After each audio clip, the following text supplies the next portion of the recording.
See, didn't I tell you Crystal Kingdom vacation was a good idea? We learned about the history of the city and everything.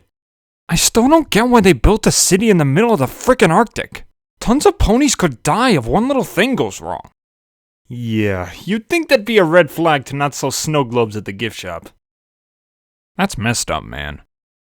Come one, come all, get your photo taken today only with the Crystal Kingdom ruler herself, Princess Cadence.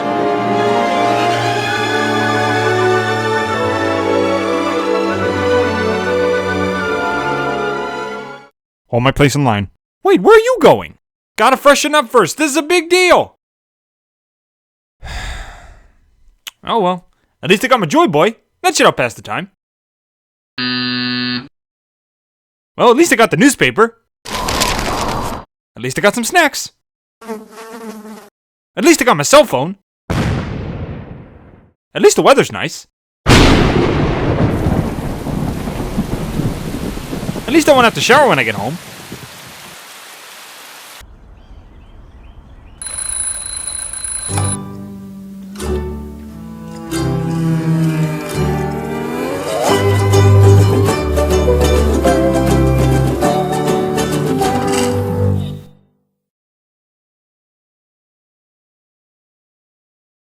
A young unicorn experiencing her first steps on the path to everlasting friendships. A deadly, despicable duel against chaos incarnate. The salvation of a crystallized kingdom from a menacing pony of shadows. An invasion of vile vegetation paired with some of the main six's strongest moments. An entire population of communist ponies being saved from a manipulative tyrant who appears again at the end of the season to give us the greatest finale in the entire show's history.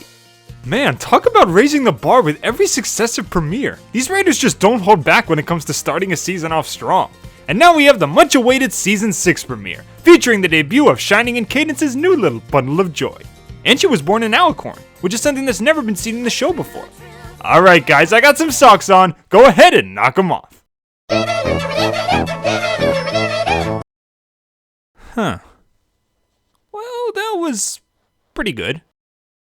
Yeah, even after seeing some genuine promise in the trailers and sneak peeks, the crystalling was underwhelming to say the least. Which is not the word I wanted to use to describe it. There is so much potential here. We've got Starlight being taken under Twilight's wing, the rekindling of an old friendship between Starlight and Sunburst, the birth of a baby alicorn, a deadly blizzard plaguing the Crystal Kingdom. But in the end, a lot of the major elements just didn't stick out as much as I wanted them to. That doesn't mean the episode is bad, it just means I wanted a little more than I got. But high expectations aside, was the birth of this new season a truly glorious spectacle, or was the chance of this being amazing just left out in the cold? I say we take a look and find out. The episode starts off with Starlight getting lost in Twilight's labyrinth of a castle. Whoops! Sorry, Spike. I guess I'm still trying to find my way around. Well, Starlight, who do we ask for help when we don't know which way to go? I'm the map, I'm the map, I'm the map, I'm the map, I'm the map! Nah, man, GPS. Get with the times. We find out that she's been taken up as Twilight's student of friendship, and one of her first potential assignments is to be reunited with the first friend she ever had. What's his name again? Sunburst? Yeah, him! The guy who got only a few minutes in the last episode when I think a lot more time should have been devoted to him. Oh well, still a great finale regardless. It's been years since they've seen each other, and she's less than enthusiastic to talk to him considering everything that went down. Not really stuff I'm super eager to tell Sunburst about. I mean, he's probably some big important wizard now.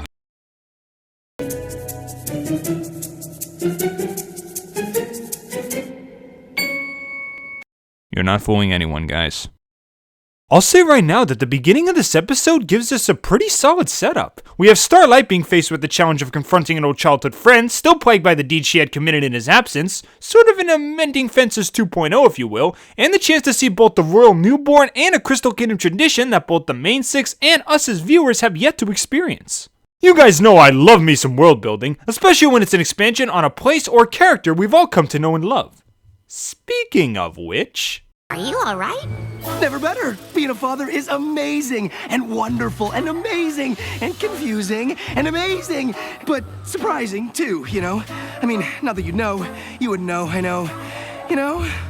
I like Shining Armor. I've always liked Shining Armor. His entrance was a bit abrupt, but he got better with every new appearance in my opinion, and he is easily one of the highlights of this episode. Pretty much every father will tell you that parenthood takes a major toll on your life, especially with your firstborn, and Shining here is pretty much the embodiment of that. He's stressed, he's sleep deprived, and he takes everything about his parental responsibilities 100% seriously. However, we don't see much of that with Cadence, aside from some messy maid in one scene. I feel it would have been nice to see them dealing with the situation as a couple, but Shining alone is still pretty entertaining. And hey, at least they spared us the awkward moments that Cadence probably went through during pregnancy. Can you imagine the mood swings of an alicorn princess? So honey, how was your day? Oh, it was just wonderful, dear. Everyone was so excited about the baby, and so was I, until I looked in the mirror and realized how fat I am. Oh, don't be upset, sweetie. It don't look that bad. Nobody asked you! Spike volunteers to take Starlight to her friendship lesson, while Auntie Twilight and the remaining 5 get their first peek at the new little princess. They're obviously shocked to find out that it's an infant alicorn, and honestly, I'd be too if I was in their shoes. But I'm sure the princess sisters, who have been around far longer, know perfectly well about this natural and beautiful process. The birth of an alicorn is something Equestria has never seen. It is beyond even our understanding. What? The birth of an alicorn is something Equestria has never seen. It is beyond even our understanding. What? Okay, so you're trying to tell me that alicorn birth is something completely new to Luna and Celestia? 2 characters that pretty much everyone assumed were naturally born as alicorns?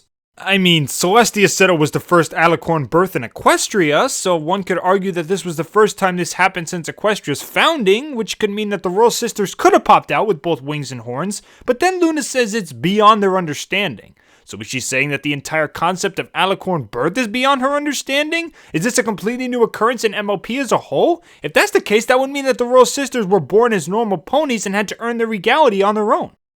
Oh my god, so many questions from just 2 lines of dialogue! Somebody give me my quick relief! There ain't no call to worry, so don't you cry or fret. A cutie mark won't change you, no matter what you get. Applejack makes everything better. Meanwhile, in another part of the Crystal Kingdom, Starlight and Spike make their journey to Sunburst's house. They hit a bit of a detour when some ponies wish to hear of Spike's heroic deeds, but surprisingly, that doesn't last very long. Well, as much as I love reliving my heroic deeds, Starlight and I have an important lesson to do by order of the Princess of Friendship. Oh, Spike, I frickin' love you. You may not be able to hold a starring role too often, but when you're a supporting character, you blow it out of the water, man. In this episode, he took his job as Twilight's second-in-command very seriously. And even though he did get a bit sidetracked when the chance to flex his ego came around, he had his priorities in check and continued on with his duties as planned. Throwing some genuinely enjoyable chemistry with Sunset Shimmer II, and you've got a reminder that when Spike works, he really works. To those of you that say that Spike is an awful character, I say nay. Who throws a baby? What? I was out of tomatoes. They finally arrive at Sunburst's house, and the meeting goes about as awkwardly as you'd think it would. But luckily, things are looking up for the rest of the cast. They have a bit of initial baby troubles, which is nothing new for Pinkie, obviously, but after some swift preparation, the crystalling is ready to take place as planned. Huh. Well, I didn't expect one of the plots to wrap up so quickly at the halfway point. Does this mean we get to spend the rest of the time on the far more interesting Starlight plot?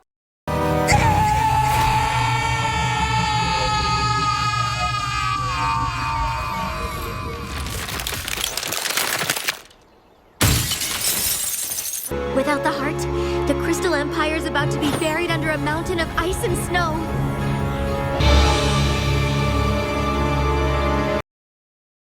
Or you could set up some last-minute conflict. That works too.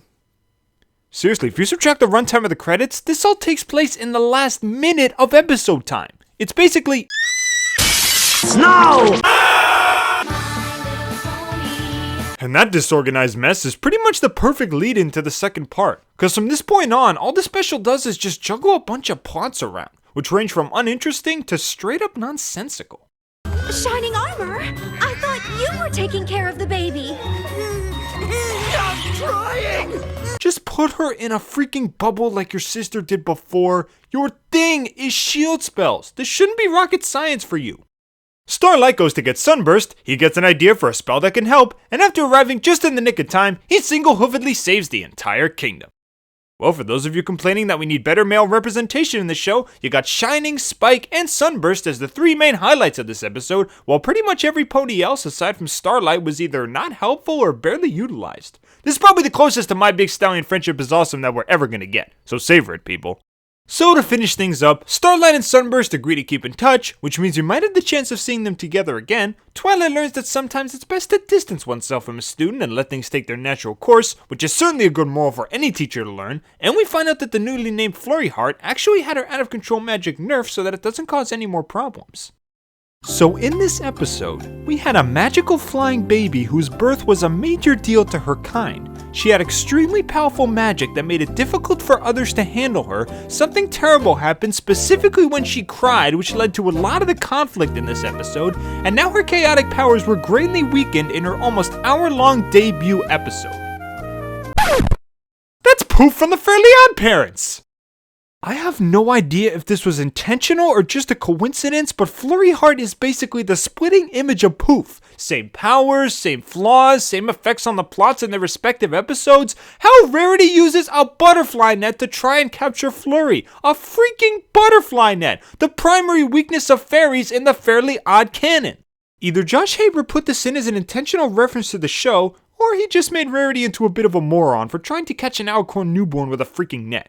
Don't think this makes me angry or anything, though. To be honest, I like Poof. He's nowhere near as bad as Sparky or Chloe, but it does kind of worry me a bit. I mean, Fairly Odd Baby is widely considered as the start of the downfall of Fairly Odd Parents as a whole. So now, since we basically have a pony Poof in MLP, could this be a foreshadowing that MLP is going downhill as well? Nah, I'm just kidding. I'm sure it'll be fine. Or will it? It probably will. So, that was The Crystalling, and while it didn't hit the caliber of awesome that previous premieres did, I certainly wouldn't call it bad. The quality of this two-parter can best be compared to the inside-out Good Dinosaur scenario. The premieres of the previous seasons were fantastic two-parters, widely loved and appreciated by many for very good reasons. And while The Crystalling is by no means a terrible experience, it just doesn't live up to what came before. There are a ton of ups and downs that occurred during the 44-minute runtime. Starlight and Spike's plot provided us with bountiful entertainment and ended with both Starlight and Twilight learning important lessons as student and teacher. That's good. Meanwhile, Flurry Heart, who I thought was going to have much more bearing on the story, ended up being reduced to a less than impressive B-plot. That's bad.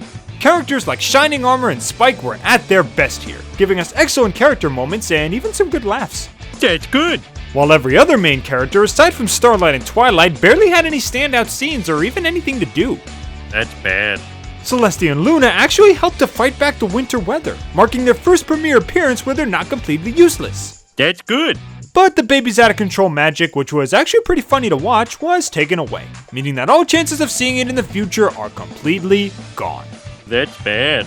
In short, these episodes were decent. They're far from the high quality of the premieres prior, but I'd be lying if I said there weren't parts I greatly enjoyed. We still have a whole season ahead of us, and while it did start off on a bittersweet note, I'm gonna stay optimistic and hope that things will only get better from here. Can I go now?